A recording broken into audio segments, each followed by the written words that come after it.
आप ज्ञान मार्ग से पाना चाहे, चाहे वैराग्य मार्ग से पाना चाहे, सबकी गति भगवान के चरणों में प्रेम को प्राप्त कराना। लेकिन लोग समझ नहीं पाते। भक्ति ने कहा यही स्थिति है कलिकाल की नारद जी। अब जिसके बेटे कहीं बूढ़े हो, माँ कितनी भी युवा हो जाए, हाँ, वो माँ प्रसन्न नहीं हो सकती। का कृपा करो ना। तब नारद जी परम विरागी संत गए और ज्ञान वैराग्य के पास जाकर के बार बार भगवत गीता का पाठ किया, हाँ, वेदों का पाठ किया। और एक बार नहीं, बार बार गीता पाठ मुहुर्मुहुः। बहुत प्रयास करने के बाद भी जब बूढ़े ज्ञान वैराग्य अचेत अवस्था से नहीं जागे ना, तो माँ को बड़ा दुख हुआ। माँ भक्ति रोने लग गई, और जब रोने लग गई तब नारद जी ने कहा कि माँ विलाप मत कर, अरे भगवान सबका दुख दूर करते हैं। द्रौपदी च परित्राता, द्रौपदी के जीवन में जब कष्ट आया, भरी कौरवों की सभा में द्रौपदी ने भगवान को गुहार लगाई कि बिनु काज आज महाराज, लाज गई मेरी, दुख हरो द्वारिका नाथ, शरण में थे।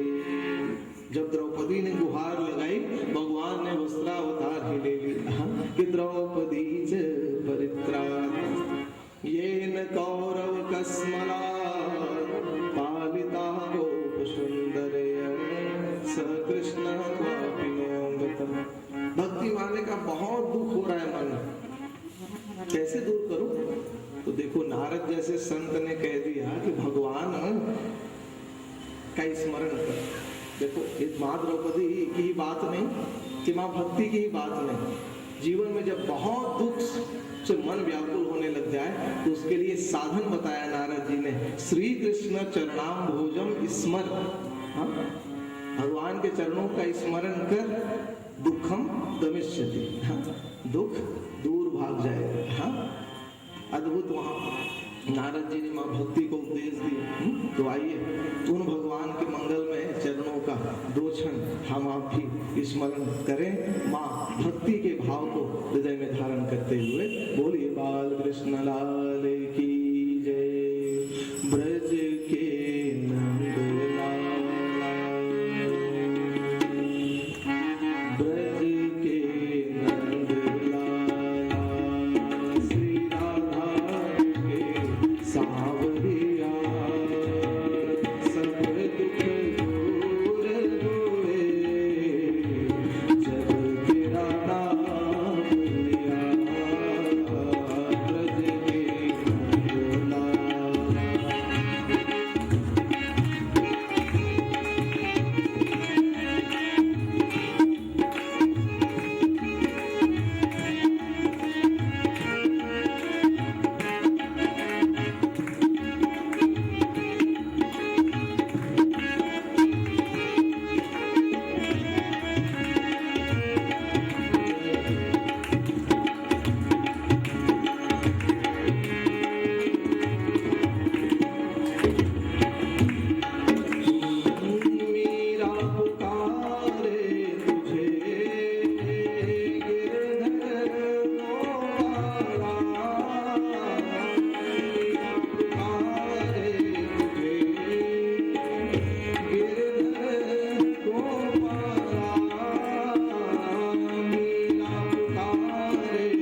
नारद जी महाराज ने कह दिया, श्री कृष्ण चरणाम्भोज स्मर दुखम गमिष्यति।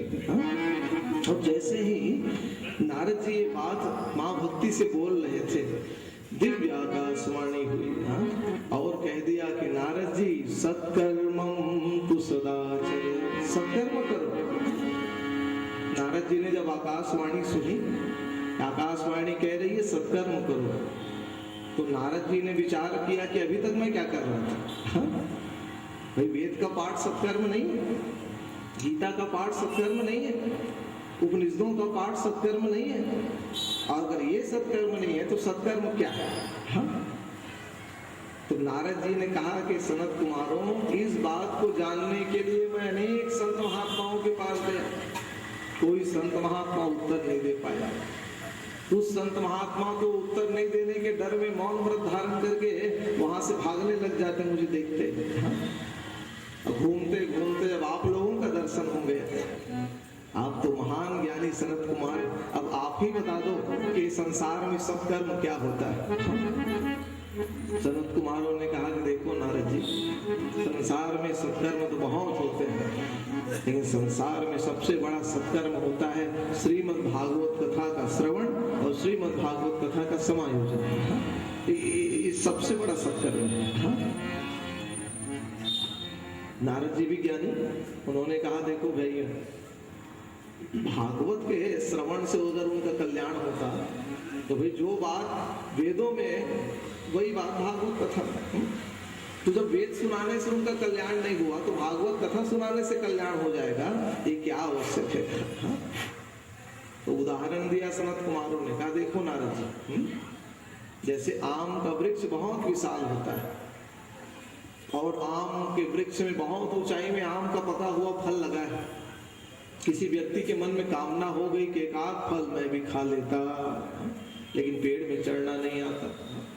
अब व्यक्ति सोचने लग जाए कि फल तक तो हाथ नहीं पहुंच रहा, अब आम के पेड़ में तो आम का फल लगा है, तो चलना कम से कम डाली और पत्तियों तक तो हाथ पहुंच रहा है, एक आध डाली और पत्ती तोड़ लेता हूँ, आम का फल नहीं तो डाली और पत्ती चबा लेता हूँ, आम के फल का स्वाद मिल जाएगा, क्योंकि आम के पेड़ में तो आम का फल लगा है।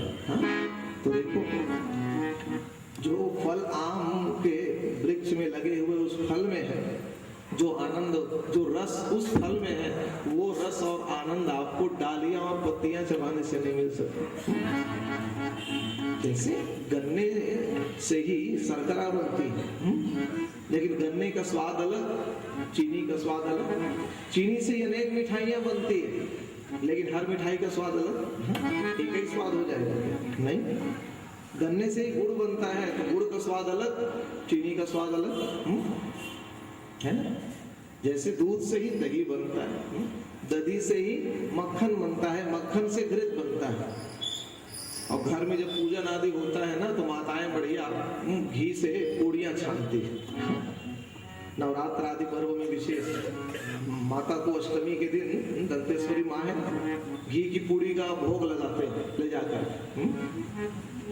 लेकिन कहीं कोई माँ अपने घर में कहीं घी की पूड़ियां बना रही है और पूड़ी बनाते बनाते घी कहीं समाप्त हो जाए, तो माँ सोचने लग जाए कि घी खत्म हो गया, पूड़ियां छानने के लिए बची हैं। वो कहीं सोचने लग जाए कि आखिर दूध से ही तो घी बना है, तो चल कोई बात नहीं, हाँ घी नहीं तो क्या हुआ, कढ़ाई में थोड़ा दूध डाल देती हूँ, 2-4 पूड़ियां दूध में ही छान लेती हूँ, दूध से ही तो घी बना। हाँ, लेकिन देखो कितना भी प्रयास कर लो आप, पूड़ी छानने की जहां तक बात है वो तो घी में ही छनेगा। हालांकि दूध से ही घी बना, लेकिन उस दूध का सार सर्वस्व घृत होता है।